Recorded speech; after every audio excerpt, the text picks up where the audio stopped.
Hi friends, అందరికీ నమస్కారం. మనం ఈరోజు నుంచి మహాజ్ఞానం అనే పుస్తకము జ్ఞానాన్ని తెలుసుకుందాం ఫ్రెండ్స్. Messages from 40 masters. మూలం వచ్చేసి అరుణ గారు, అనువాదం డి రేవతీదేవి గారు ఫ్రెండ్స్. మరి రచయిత గురించి కొంచెం ఇంట్రడక్షన్ తెలుసుకుందామండి. అరుణ గారు కర్నూలు స్పిరిచువల్ సొసైటీస్లో దీర్ఘానుభవం గల సభ్యురాలు, చక్కటి జ్ఞాని అయిన మాస్టర్. ఆమె హైదరాబాదులో 1958 ఫిబ్రవరి 13న పుట్టారు. 1982లో అహ్మదాబాద్ యూనివర్సిటీలో సైకాలజీలో ఎంఏ పట్టా పుచ్చుకున్నారు. ఆమె ఆదర్శ గృహిణి. ఆమె సిఎస్ఆర్ మూర్తి గారిని వివాహమాడారు. దంపతులిద్దరూ తీవ్రమైన ధ్యానులు. వారికి 2 ధ్యానులైన 2 బిడ్డలు కూడా ఉన్నారు. వాళ్ళు 1992 నవంబర్లో కర్నూలు బుద్ధా పిరమిడ్ మెడిటేషన్ సెంటర్కు వచ్చారు. అరుణగారు తన జ్ఞానాన్ని పొందిన సాధన మార్గాలు, ఒకటి తీవ్రమైన ధ్యాన సాధన ద్వారా, మరి రెండవది వివిధ దేశాల ఆధ్యాత్మిక గ్రంథాలు చదవటం ద్వారా, 3 అందరితోనూ అనుభవాలను అవగాహనలను పంచుకోవటం ద్వారా, 4 పరిపూర్ణత సాధించాలి అన్న మొక్కవోని పట్టుదల ద్వారా, 5 గురువు సలహాలను ఎల్లవేళలా ఆచరించడం ద్వారా. 3 సంవత్సరాల పాటు నిరంతరంగా ప్రతి క్షణాన్ని ఆధ్యాత్మికంగా ఎంత బాగా వినియోగించుకోవచ్చో అలా వినియోగించారు అన్నది వేరే చెప్పనవసరం లేదు. అలాంటి సాధన ద్వారా ఆమె ఈనాటి తన ఆత్మజ్ఞాన ఆత్మవిశ్వాస స్థితికి చేరుకున్నారు. ముందుగా ఆమె తనలో ఆటోమేటింగ్ రైటింగ్కి సహజ శక్తి ఉందని గ్రహించి మాస్టర్స్ చెప్పేదాన్ని అందివ్వడానికి మార్గాన్ని ఏర్పరచ ఆరంభించారు. మరి 1993-95 నడుమ కాలంలో 40 మంది చక్కని దిట్టమైన మాస్టర్స్ నుంచి సందేశాలను అందుకున్నారు. వారిలో మాస్టర్స్ ఉన్నారు, గ్రాండ్ మాస్టర్స్ ఉన్నారు, కొందరు దాదాపు మాస్టర్స్ అవుతున్న వారు కూడా ఉన్నారు. కర్నూలు స్పిరిచువల్ సొసైటీ వారి ముఖ్య లక్ష్యాలలో ఒకదాన్ని గ్రంథం నెరవేరుస్తున్నది. అదేమిటి అంటే ఆధ్యాత్మిక రంగంలో స్వయంగా పరిశోధన చేసి దాన్ని వెలుగులోకి తెచ్చి నలుగురికి తెలియపరచటం. ఇలాంటి మరో ఆణిముత్యాన్ని అరుణ గారు తెలుగులో వ్రాశారు. గణపతి సందేశాలు అనే పేరుతో. ఫ్రెండ్స్, గణపతి సందేశాలంటేనే మనకు ఈ 40 మాస్టర్స్ యొక్క జ్ఞానం ఫ్రెండ్స్. ఈ గ్రంథము పుట్టుకతో మాస్టర్స్ మనిషితో చేసిన ముఖాముఖి మాటలు కేవలం అన్ని పిరమిడ్ స్పిరిచువల్ సొసైటీలలోని సభ్యుల కోసమే. ఎంతో చక్కగా ముఖాముఖిగా మాట్లాడారు ఫ్రెండ్స్. అంటే మనం ఎదురుగా ఉన్న మనిషితో ఎలా మాట్లాడతామో అలా మాట్లాడి మనకు ఈ జ్ఞానాన్ని అందించారు ఫ్రెండ్స్. సాధారణ పాఠకులందరి మనసులోనూ ఆధ్యాత్మిక తక్షణ ఆవశ్యకత అనే కొత్త అలను రేపుతుంది ఈ పుస్తకం అని నాకు బాగా తెలుసు అని చెప్తూ ఉన్నారు ఫ్రెండ్స్. అలాగే స్వపరిచయం. 1984వ సంవత్సరంలో ఒక యోగి ఆత్మకథ చదవటంతో నా ఆధ్యాత్మిక ప్రయాణం మొదలైంది. అయితే నిజమైన అవగాహన నేర్పటం అనేది మొదలైంది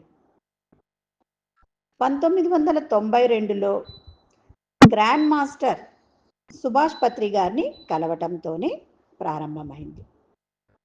ఆయన నన్ను నేరుగా ధ్యానంలోకి దింపేశారు. అప్పటి నుంచి ఒక నూతన ఆధ్యాత్మిక ప్రపంచంలోనికి వచ్చి పడ్డాను అని నాకు అర్థమైపోయింది. మరి ఆ తర్వాత ఎన్నడూ తల తిప్పి వెనక్కి చూడలేదు. దానికి తోడు ఒక్క వారంలోగా ప్రపంచంలోనే గ్రేట్ మాస్టర్ అయిన రజనీష్ గారి పుస్తకాలు చదవడం మొదలుపెట్టాను. ఆయన పుస్తకాల నుంచి నేను ఎంతో నేర్చుకున్నాను. అప్పటి నుంచి ఆయన నిజమైన జీవిత జ్ఞానాన్ని నాకు నేర్పిన ఉత్తమ టీచర్లలో ఒకరిగా చేరిపోయారు. ఎలా బ్రతకాలి, శాస్త్రపరంగా ఎలా ఆలోచించాలి అనేవి ఆయన నాకు నేర్పించారు. అందరూ నిత్య జీవితంలో అలవర్చుకోవలసిన 3 ముఖ్యమైన అలవాట్లు కూడా నేను నేర్చుకున్నాను. ధ్యానము, స్వాధ్యాయము, తోటి ధ్యానులతో అనుభవాలు పంచుకోవటం. తదుపరి పురోగతి ఏమిటంటే ధ్యానంలో మాస్టర్స్ను దర్శించటం, వారితో నిస్సంకోచంగా హాయిగా సంభాషించటం. ఈ ధ్యానానుభవాలలోనే మాస్టర్స్ నాకు పేపర్లు పెన్నులు ఇవ్వటం మొదలుపెట్టారు. నేను మా మాస్టర్ని అడిగాను, దయచేసి నాకు తెలియజెప్పండి, ఏమిటి ఇదంతా, ఎందుకని ప్రతి మాస్టరు నాకు పేపర్లు పెన్నులు ఇస్తున్నారు. దానికి ఆయన సింపుల్గా, మీరు ఆటో రైటింగ్ మొదలు పెట్టాలి అన్నారు. ఆ భావనే చాలా కొత్తగా అనిపించింది. అప్పుడే దాని గురించి రూత్ మాంట్ గోమరీ, జేన్ రాబర్ట్స్ గారు వ్రాసిన పుస్తకాలలో చదివి ఉన్నాను. నిజం చెప్పాలంటే అప్పటికీ నేను వ్రాతకు సిద్ధంగా లేను. ఎందుకంటే చక్కని ఆటో రైటింగ్ వ్రాయడానికి కావలసిన జ్ఞానం కానీ అవసరమైన మౌలిక విధానాలు కానీ నాకు తెలియవన్న అభిప్రాయంలో ఉన్నాను. ఏది ఎలా ఉన్నా నా ధ్యానము పుస్తక పఠనము సీరియస్గా కొనసాగిస్తూనే ఉన్నాను. మా మాస్టర్తో నిరంతరం చర్చిస్తూ కొత్త భావాలు విషయాలు ఆయన నుంచి నేర్చుకుంటూ ఉండటంతో ఆటోమేటింగ్ రైటింగ్ గురించిన మౌలిక విషయాల గురించి కొత్త లోతుల్లోకి వెళ్ళటం, జ్ఞానాన్ని పొందటం నెమ్మదిగా మొదలైంది. అదంతా మొదలైంది 1993 జనవరి 11వ తేదీన ఉదయం 11 గంటలకు. ధ్యానం చేస్తూ ఉండగా ఒక మాస్టర్ దర్శనం ఇచ్చి తాను చెప్పేది వెంటనే నన్ను వ్రాయమని గంభీరంగా అన్నారు.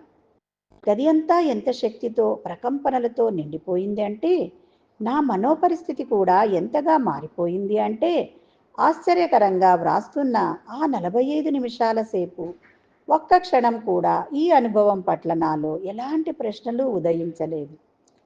చూడండి, ఆ మాస్టర్ చెబుతూ ఉంటే ఆ గది అంతా ప్రకంపనలతో శక్తితో నిండిపోయింది. అలా 45 నిమిషాలు ఎలాంటి ప్రశ్నలు ఆమెలో ఉదయించను లేదు. అత్యంత ఆశ్చర్యకరమైన వాస్తవం ఏమిటంటే, నేనేం వ్రాయాలో నాకు తెలియదు. కానీ కొన్ని క్షణాల తర్వాత ఎక్కడి నుంచో కొన్ని పదాలు నా బుర్రలోకి ప్రాకాయి.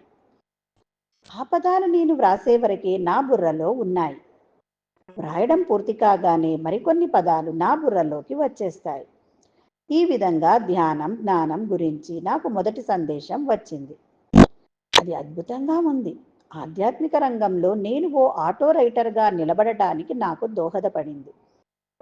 దాంతో నాకు ధ్యానం పట్ల, పుస్తకాలు చదవటం పట్ల, మాస్టర్ సందేహాలు వ్రాయటం పట్ల, ఆదేశాలు అందుకోవటం పట్ల, ఒక్కో మాస్టర్ ఇచ్చే సలహాలను ఆచరించటం నేర్చుకోవటం పట్ల నా ఆసక్తి కొండంతగా పెరిగింది. నా ఆధ్యాత్మిక ప్రయాణ క్రమంలో నేను తెలుసుకున్నది ఏమిటంటే, గతంలోని మహనీయులు మాస్టర్సు అందరూ ఒకప్పుడు మనలాగే ఉండేవాళ్ళు. తమ నిత్య జీవితంలో చాలా సామాన్యంగా ఉండేవారు. కానీ ఆధ్యాత్మికంగా తీవ్ర సాధన చేసి వాళ్ళు ఎంత గొప్పవాళ్ళుగా కీలకమైన వాళ్ళుగా ఎదిగారు. వాళ్ళ నుంచి మనం ఎంతైనా నేర్చుకోవాల్సినంత వాళ్ళయ్యారు. ఈ అవగాహన ఏర్పడటంతో నేను కొందరు మాస్టర్స్ గురించి ధ్యానం చేసి వారి నుంచి కొన్ని సందేశాలు తీసుకోవాలని నా భర్త ప్రస్తావించారు. ఆ సందేశాలు కొన్ని ముఖ్యమైన వాస్తవాల గురించి అయి ఉండాలి. వాళ్ళు ఆధ్యాత్మిక యాత్ర ఎప్పుడు ఎలా మొదలు పెట్టారు అనేది ఫస్ట్. రెండవది, వారి ధ్యానానుభవాలు ఏమిటి. మూడవది, ప్రస్తుతం వాళ్ళు ఏం చేస్తున్నారు. నాలుగవది, వాళ్ళు మనకు ఇచ్చే సందేశం ఏమిటి అనేవి, అంటే వాటి గురించి చక్కగా తెలుసుకోవాలని అని ఈ నాలుగింటి గురించి మనం ఇలా తెలుసుకొనింది అని చెప్తూ ఉన్నారు ఫ్రెండ్స్. అలా నేను రకరకాల మాస్టర్స్ నుంచి సందేశాలు తీసుకోవటం మొదలుపెట్టాను. ఈ పుస్తకాన్ని చక్కగా తగిన విధంగా మలచినందుకు మా మాస్టరు మార్గదర్శకులు, నా జీవితంలో ఎంతో చెప్పుకోదగిన వ్యక్తి అయిన గ్రాండ్ మాస్టర్ సుభాష్ పత్రి గారికి ధన్యవాదాలు. నేను ఆయన్ని చెప్పుకోదగిన వ్యక్తి అని అనేటప్పుడు నా మనస్సులో ఉన్నది, గుర్జీఫ్ గారు తమ గ్రంథం చెప్పుకోదగిన వ్యక్తులను కలవటంలో ఇలా వర్ణించారు. తన చుట్టూ ఉన్న వారి మధ్య ఆయన ప్రత్యేకంగా కనిపిస్తారు. తన మనస్సు యొక్క ఉపాయ పటిమ వల్ల ఈ ప్రత్యేకత వచ్చింది. సహజంగా తనలో నుంచి వ్యక్తమయ్యే వాటిని ఎలా నిలవరించుకోవాలో ఆయనకు తెలుసు. అదే సమయంలో ఇతరుల బలహీనత పట్ల న్యాయంగా సహనంగా ఉంటారు. నమ్మలేనంతటి మాస్టర్ ఆయన. ఉత్తమమైన ఆధ్యాత్మిక జ్ఞానానికి నిజమైన నిధి. మన అదృష్టం కొద్దీ దీనివల్ల ఆయన అందరినీ జాగృతం చేయగలరు. కేవలం తన సాన్నిధ్యంలో ఆ సాధకులకు తమ అన్వేషణలో సాయం ఉండగలరు. ఆయనతో జీవించడం అంటే జ్ఞానంతో వీలైనంత సజీవంగా సంపూర్ణంగా జీవించే అనుభవం అన్నమాట. నా భర్త శ్రీమూర్తి గారు నా ఆసక్తికి, నా ఉత్సాహానికి ముఖ్య కారకులు.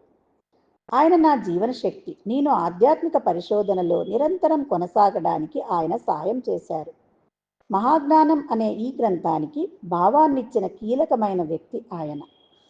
ముల్లా నజరుద్దీన్ గారు చెప్పినట్లు ఎల్లప్పుడూ ప్రతిదానిలోనూ ఇతరులకు ఉపయోగకరంగాను తనకు ఆనందాన్ని ఇచ్చేదిగాను ఉండే దానిని సాధించడానికి కష్టపడండి. ఇలాగే నేను ఈ పుస్తకాన్ని తయారు చేశాను. అనంతపురంలోని forest conservator doctor N Ramakrishna Rao PhD IFS గారు ఈ గ్రంథాన్ని బయటికి తేవడానికి ఎంతో ఆసక్తిని చూపించారు. వారికి నా ఆర్థిక కృతజ్ఞతలు. గ్రేట్ మాస్టర్స్ అందరికీ వారిచ్చిన సందేశాలకు మెనీ థ్యాంక్స్.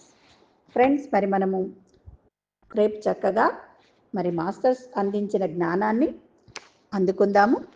Thank you.